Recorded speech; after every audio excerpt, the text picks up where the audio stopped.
Hi all. ഇന്നൊരു രക്ഷയില്ലാത്ത sunset ആയിരുന്നു കേട്ടോ ഇവിടെ. ഇതെൻ്റെ ഫോണിൽ എടുത്തതല്ല, ഡാനി ചേട്ടൻ്റെ ഐഫോണിൽ നിന്ന് ഞാൻ അടിച്ചു മാറ്റിയതാണ്. ഇത്രയും ക്ലാരിറ്റിയോടെ സൺസെറ്റ് കാണിക്കാൻ എനിക്ക് ഇതുവരെ പറ്റിയിട്ടില്ലല്ലോ. നാളത്തേക്കുള്ള എൻ്റെ പ്രിപ്പറേഷൻസിനുള്ള ചിക്കനുമായിട്ട് ഇവിടുത്തെ ചെക്കന്മാരെത്തിക്കഴിഞ്ഞു. 1 2 മൂന്നാമനും എത്തി. കുക്കുവിൻ്റെ എക്സാം ഒക്കെ കഴിഞ്ഞിട്ട് മതി ക്രിസ്മസ് ഡെക്കറേഷൻസ് എന്നൊക്കെയാണ് തീരുമാനിച്ചിരുന്നതെങ്കിലും എല്ലാ വീട്ടിലും സ്റ്റാർ ഇട്ടു.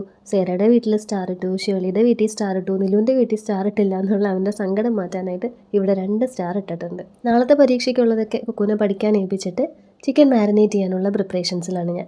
ചിക്കൻ കഴുകി ഊറ്റാൻ വെച്ചിട്ടാണ് ഞാൻ അവനെ പഠിപ്പിക്കാൻ പോയത്. ഇഞ്ചിയും വെളുത്തുള്ളിയും ചതച്ച് ആ വഴിക്ക് കുറച്ച് കണ്ണിലും പുരട്ടിയിട്ട് ബാക്കിയിൽ ഉപ്പും മഞ്ഞൾപ്പൊടിയും മല്ലിപ്പൊടിയും കുരുമുളക് പൊടിയും ഗരം മസാലയും സാദാ മുളക് പൊടിയും കാശ്മീരി മുളക് പൊടിയും ഒരിത്തിരി ചിക്കൻ മസാലയൊക്കെ കൂടെ ചേർത്തിട്ട് ചിക്കൻ മൊത്തത്തിൽ ഞാൻ മാരിനേറ്റ് ചെയ്യുവാണ്. എന്നിട്ട് ഇതിനകത്തു നിന്ന് നമുക്ക് കറിക്കുള്ള ഒരു സെറ്റ് മാറ്റണം, ഫ്രൈ ചെയ്യാനായിട്ടുള്ള ഒരു സെറ്റ്, മന്തി ഉണ്ടാക്കാനായിട്ടുള്ള ഒരു സെറ്റ്, ബിരിയാണി വെക്കാനായിട്ടുള്ള ഒരു സെറ്റ്. അങ്ങനെ 4 ദിവസത്തെ കറിക്കുള്ള ചിക്കനാണ് ഈ ഉരുണ്ട് പെരളുന്നത്. നാളെ എടുക്കേണ്ടത് മാത്രം ചില്ലറിലാക്കിയിട്ട് ബാക്കിയൊക്കെ ഫ്രീസറിൽ കയറ്റാനുള്ളതാണ്. ബിരിയാണിക്കായിട്ട് 2 ചിക്കൻ കാല് മസ്റ്റായിട്ട് ഞാൻ എടുത്തിരിക്കും. പിന്നെ ഒരു 2 നല്ല പീസ് കുക്കു സാറിന് വേണ്ടിയിട്ട്.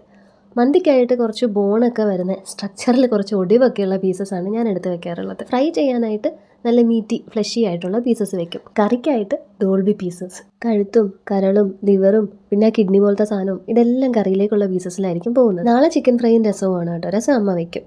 ഡിന്നറിന് ഇന്ന് ഒരു തട്ടുദോശ സെറ്റപ്പാണ് കേട്ടോ. ഒരു കുറ്റബോധത്തിൽ നിന്ന് ഉടലെടുത്ത ഡിന്നറാണിത്. അത് കഴിഞ്ഞ ഷോട്ടിൽ ഞാൻ പറഞ്ഞിട്ടുണ്ട്.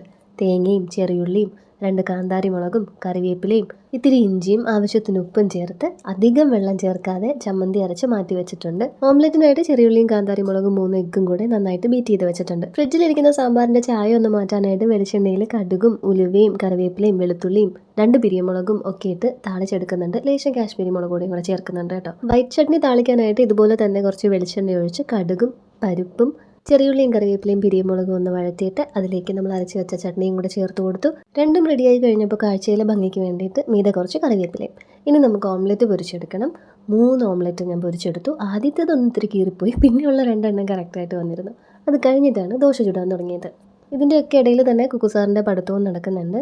ഞങ്ങൾക്ക് എല്ലാവർക്കുമായിട്ട് 10 ദോശയാണ് ഞാൻ ചുട്ടെടുക്കുന്നത്. ചോറിരിപ്പുണ്ട്. നിലുവിനും അമ്മയ്ക്കും ചോറ് മതിയെന്ന് പറഞ്ഞിട്ട് അവർ 2 പേരും ചോറാണ് കഴിക്കുന്നത്. ആലന് 4 ദോശ, എനിക്ക് 4 ദോശ, കുക്കുവിന് 2 ദോശ. സൈറമോളുടെ വീട്ടിൽ നിന്ന് വാഴയില ഒരെണ്ണം പൊട്ടിച്ചിട്ട് അത് ഞാൻ വട്ടത്തിലൊക്കെ കട്ട് ചെയ്ത് വാട്ടിയെടുത്തിട്ട് അതിലേക്ക് നേരത്തെ പറഞ്ഞ പോലെ ദോശകൾ എണ്ണി വെച്ചിട്ടുണ്ട്. വീഡിയോസ് കണ്ട് സപ്പോർട്ട് ചെയ്യുന്ന എല്ലാവരോടും എനിക്ക് ഒരുപാട് താങ്ക്സ് ഉണ്ട് കേട്ടോ. നമുക്കപ്പോൾ ഇനി അടുത്ത വീഡിയോയിൽ കാണാം. Thank you so much for watching. Good night.